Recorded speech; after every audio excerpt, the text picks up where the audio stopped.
Hi, everybody, and welcome to the show. I'm your host, Jack Canfield, and my guest today is Rebecca Freeling. Now, Rebecca is the owner of Wits End Parenting and the author of the remarkable book, Your Rules Are Dumb: Parenting Your Strong-Willed, Oppositional, or Defiant Child. Rebecca successfully teaches parents who may well be at their wits' end how to solve their strong-willed, oppositional kids' problem behavior.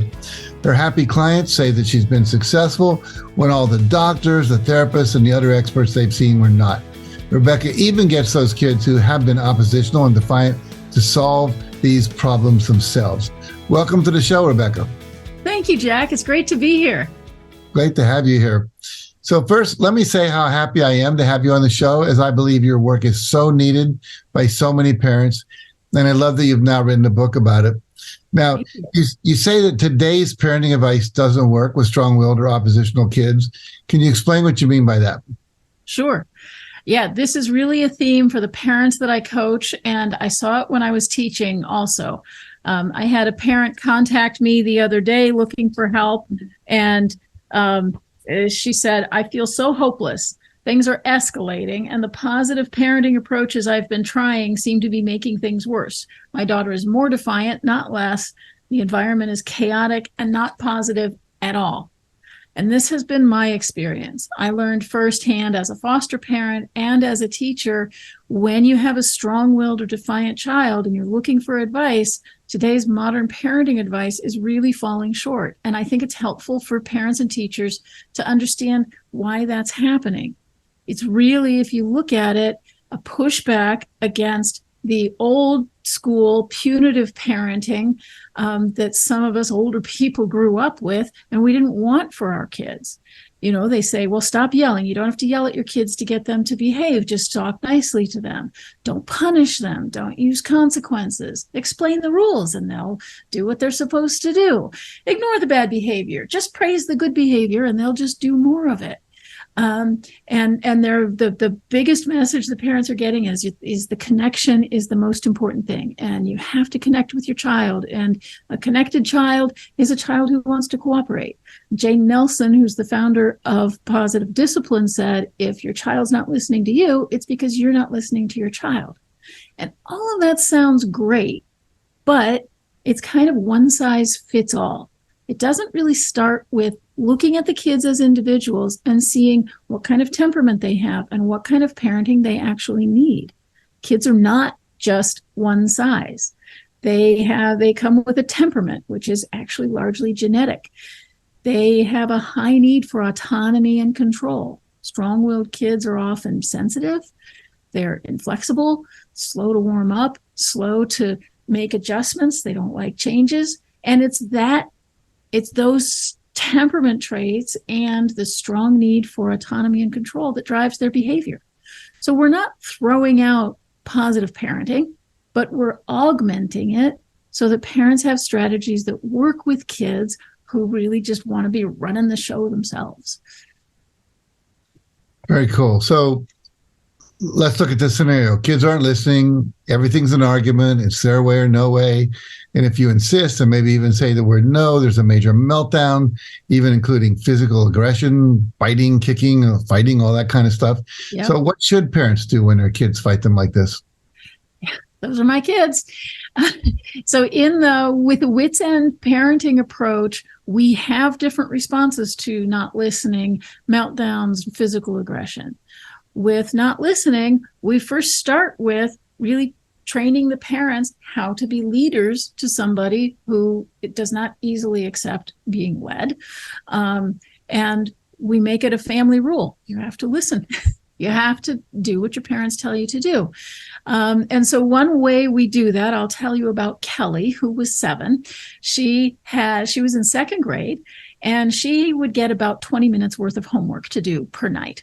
But that 20 minutes worth of homework would take 3 hours of yelling, fighting, distracting. No, I want to play on the iPad. No, I have to go to the bathroom. No, I'm not going to do it. I don't want to do it. You can't make me. And it was just, the parents didn't understand. Why didn't she just sit down and do the 20 minutes of homework and then we can have fun the rest of the evening? So what we needed to do was to have the parents set a limit that said, okay, you can have your iPad from 4 to 4:30 once you've done your homework. And then That's all they have to do. They don't have to fight. They don't have to cajole, coax, etc. And if she didn't get it done by 4, okay, she doesn't get her iPad. Now, when you set a boundary like that for a strong-willed kid, there's going to be some pushback. Of course, there were tantrums. There was wailing and gnashing of teeth. But before we set it up, I teach the parents what to do when you get that pushback. It doesn't mean you shouldn't set a boundary. We take the fight out of it for the parents. And this is really essential. The child is in control of the consequence. So it's not reliant on the parent being in a good mood. So that's kind of one major pillar of what we do. Another is getting the children to have a real voice in the decision-making and problem solving. This is being called collaborative problem solving today in the parenting realm. And Dr. Ross Greene has popularized it, but his method is very difficult for parents to implement because he's not laying the foundation for parent leadership. So that's something that Wits End parenting approach is adding to that collaborative problem solving so that parents and kids feel confident in their ability to make agreements with each other. So can you give us an example of this collaborative problem solving? Oh, sure. Yeah, so I'll tell you about Martin. And I love Martin. And when parents are introducing their child to me and telling me about all these horrible things they do, and I smile, they're like, what's going on? But there's so much energy, there's so much potential. These kids really do want to learn how to do the collaboration. But it can be a fight to get them there. Martin had violent outbursts anytime his parents tried to hold a boundary, especially around video games. His parents had read every book, were following the advice to the letter, had all of this stuff plastered all over their house. Okay, ask this question, ask this, say what's up. And nothing was working. They were definitely at their wits' end. Martin didn't care about consequences. If his parents took his phone, he would take their phone, and his mom dreaded picking him up from school. So we put boundaries in place similar to Kelly. We had to do a little more with him, but for instance, he had a list of things he had to do in the afternoon before he got his video games. Well, the first 2 days we put that in place, it was pandemonium. He was tearing the house apart. Parents were prepared. They knew what to do. Third day, he gets into the car when she picked him up from school, and he's just like sitting there like this in the backseat, glowering the whole way home. He gets home, he hangs up his backpack, which he had never in his life done before. And he said, all right, where's my stupid list? And he did every stupid thing on that stupid list and got his video game time. Okay, so now we have his attention. Now he sees, oh, my parents are leaders. They're dependable. They're going to follow through. Now we had his attention, and we could start getting him involved in making small decisions. What are we going to have for dinner? What should we do this weekend for fun? To teach him that his parents were interested in his input, and when he gave his input, there was a good outcome. And to teach him how to keep those agreements that he was making as we were doing the collaborative problem solving. So that's a big piece of it. Kids like to make agreements, sure, but it's hard to keep them. So we slowly increased the complexity of those agreements, even including him in developing new screen policies.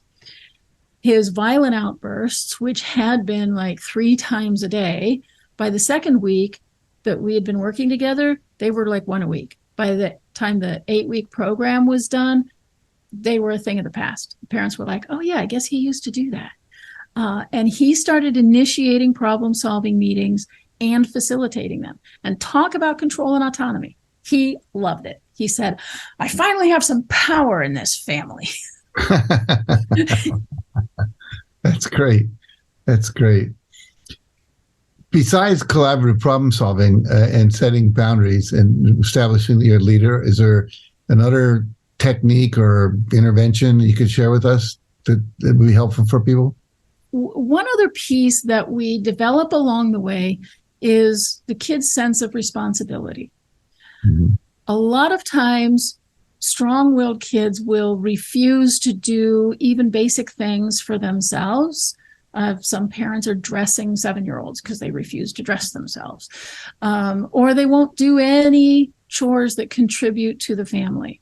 And the developing the personal responsibility and increasing their sense of belonging to this family group is really essential for them to feel like they want to contribute and to feel like they're valued. So I have families do something I call family work time to get kids sort of used to working and also to change the tone of chores.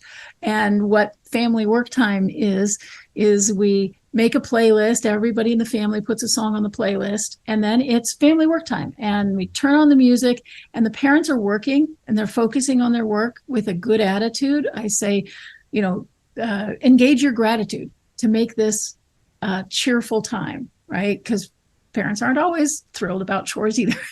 And then the kids don't have to do it. They're invited, but they don't have to. And if I'm not going to do it, okay, that's fine.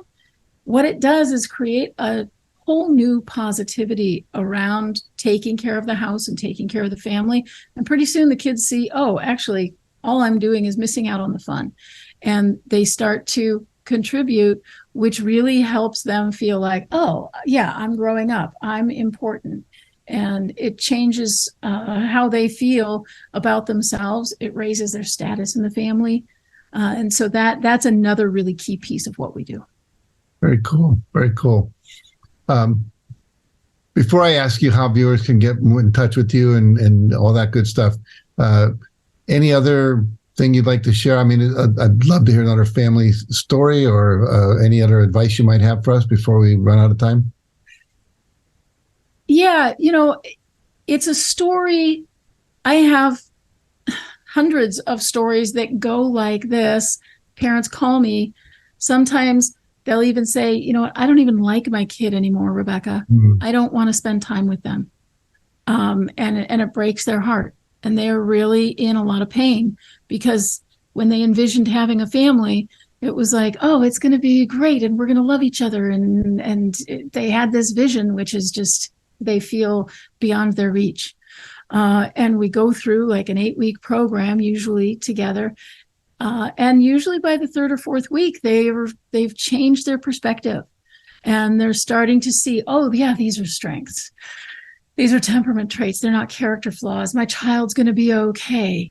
And when we start doing the collaborative problem solving together, they really feel like, oh, I actually have had about 4 really great days where I liked being with my child. And, they say, oh, you've helped me discover that this little person is really amazing and strong and such an asset to the family. And so they change their vision of what the family can be. But what it can be is something where everybody in the family is represented in their strongest, best, and highest self. I love that concept that they're not character flaws, but they're temperament traits. I think that's an important distinction that most people don't understand. So that's an important piece of information for sure. So if people wanted to work with you, they want to learn more about your work, they want to learn more about your book, your programs, etc., where do they go? They can go to my website, which is witsendparenting.com.